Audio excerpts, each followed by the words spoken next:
Hi, this is John Han with the Pulsing Cinema, and today's movie is Man Bites Dog from 1992, a black and white fake documentary where a group of documentarians follow around a serial killer.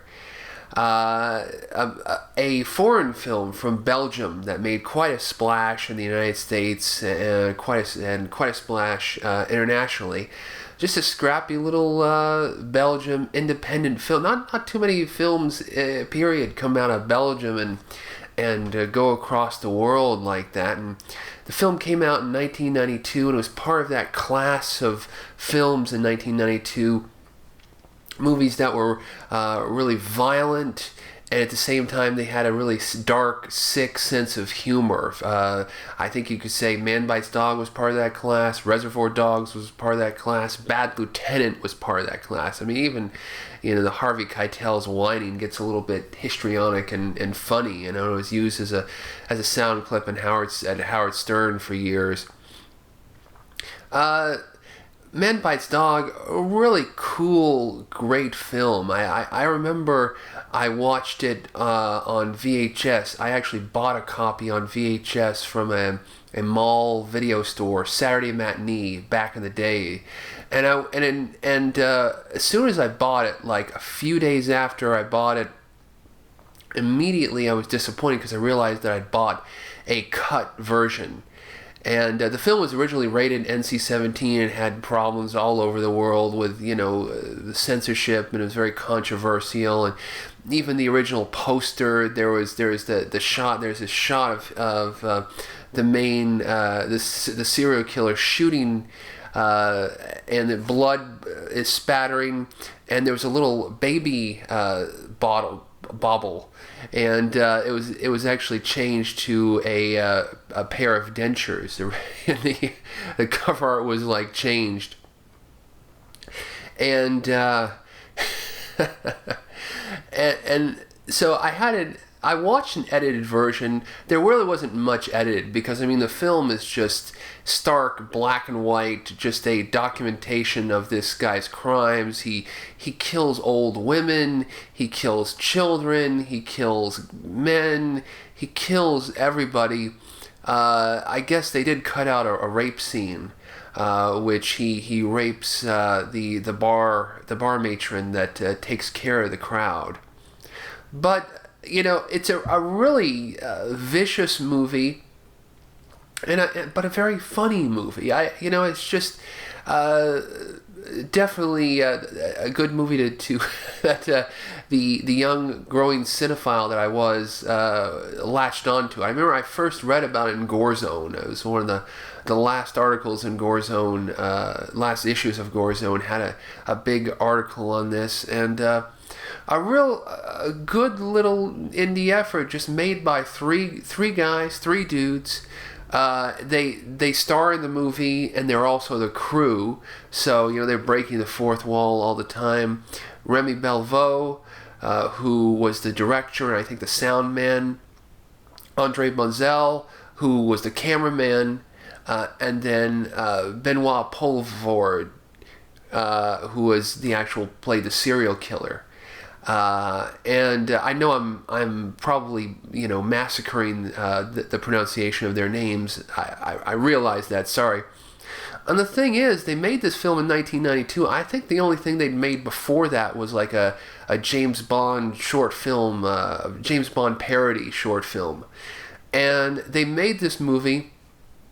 And they made a splash internationally with Man Bites Dog. I think in the Cannes Film Festival it was huge. All over the place it was huge.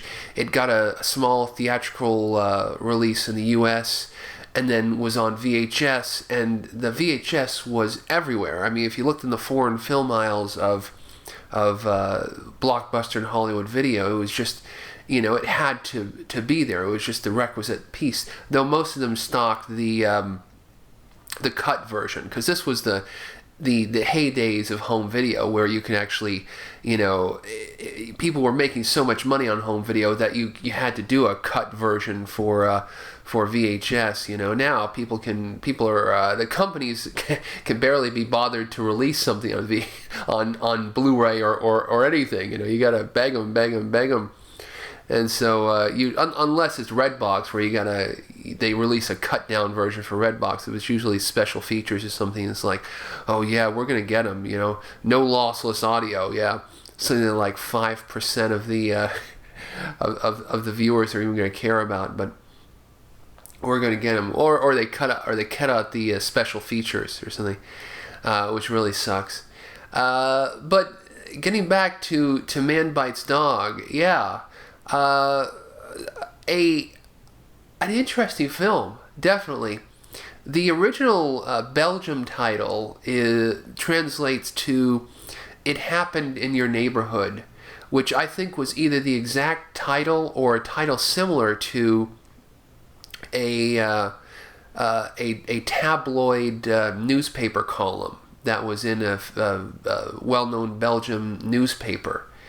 And the film is kind of like about that kind of yellow journalism, about the term "man bites dog," of course, is most stories are dog bites man, but 9 out of 10 are dog bites man, but it's that one story, 1 out of 10, that is the man bites dog, which the unusual stuff, which is what journalists go for, And the thing is that as you watch the movie, it's a black and white movie, but there is a lot of gray. What I'm saying here is, throughout the film, the documentary filmmakers begin to help the serial killer accomplish his goals and push him in towards certain areas, and then the serial killer begins to fund the documentary.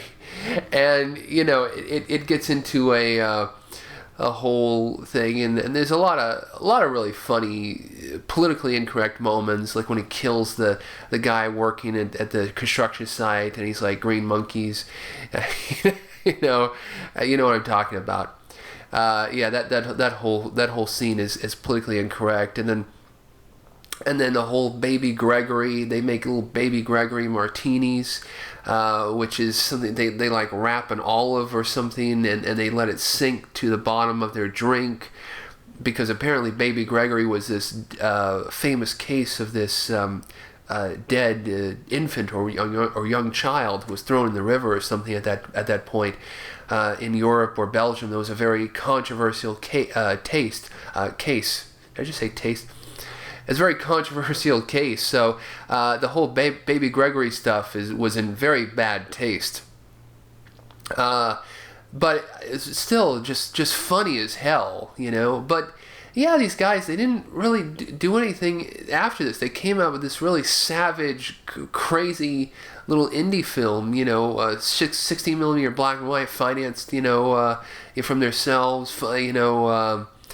shot with cameras which were liberated from their film school, and Remy Belvaux, I don't think he really did much after this that got a worldwide audience.